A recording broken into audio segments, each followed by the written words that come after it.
So, ngayon, tatanggalin na natin itong prosperity ball na ginawa natin.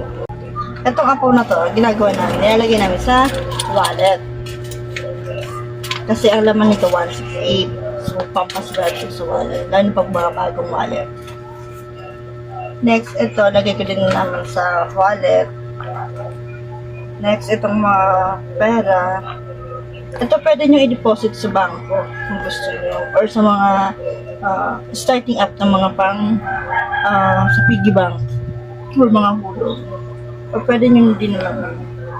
Kasi since sa akin to, bulsa na natin.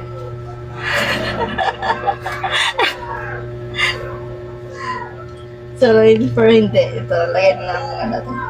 Next, itong mandarin, pwede nyo kainin. Ito, naglagay din kami ng mga pampaswerte coins na may amulet coins. Tapos, itong gold chocolate. Pwede nyo naman ito ikainin.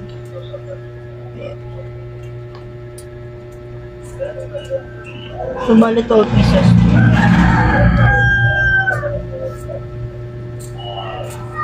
Kasi yung itlog, babalik kay Mr. Ay, hindi.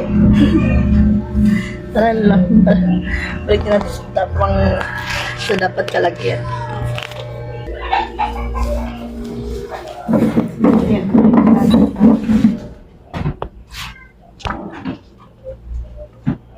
Ayan, balik mo na.